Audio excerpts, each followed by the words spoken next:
Hi, మనం మజ్జిగ పులుసు ఎలా చేసేసుకోవాలో చూసేద్దాం. చాలా ఈజీ ప్రాసెస్లో. కావాల్సిన ఐటమ్స్ అయితే ఇవన్నమాట. ముందుగా ఆయిల్ హీట్ అయ్యాక అందులో కొంచెం ఆవాలు వేసి అవి కొంచెం వేగిన తర్వాత జీలకర్ర కూడా వేసి కొంచెం వేగనివ్వాలి. తర్వాత మంచినీగ పప్పు కూడా కొంచెం వేసి బాగా వేగనివ్వాలి. అంటే కొంచెం క్రంచీనెస్ కోసం అది వేస్తామన్నమాట.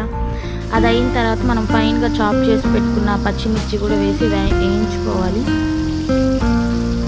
తర్వాత అల్లం సన్నగా తురుముకుంటాం కదా, అది కూడా వేసుకోండి. కొంచెం టేస్ట్ బాగుంటుంది, తినేటప్పుడు అక్కడక్కడ తగులుతూ ఉంది. ఇవి బాగా ఫ్రై చేసుకోవాలి.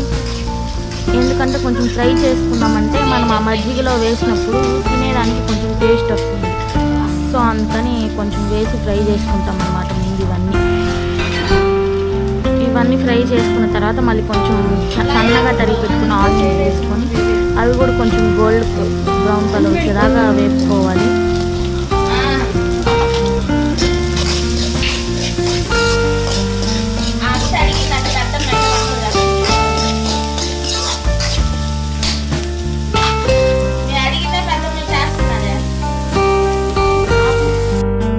ఇప్పుడు అందులో కొంచెం కరివేపాకు కూడా బాగా ఫైన్గా చాప్ చేసుకొని అది కూడా వేసి బాగా కలుపుకోవాలి.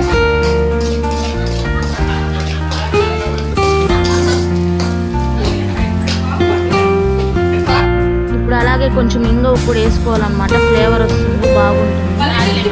ముందైతే మజ్జిగని తీసుకొని అందులో సాల్ట్ వేసి బాగా బీట్ చేసుకోవాలి. మన కన్సిస్టెన్సీ తగినట్టు వాటర్ యాడ్ చేసుకోవాలి.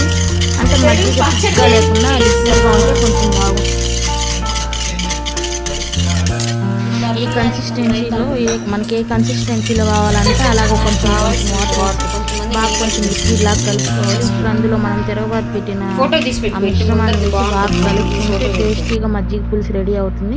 మీరు కావాలంటే అందులో టర్మరిక్ వేసుకోవచ్చు. మేము స్కిప్.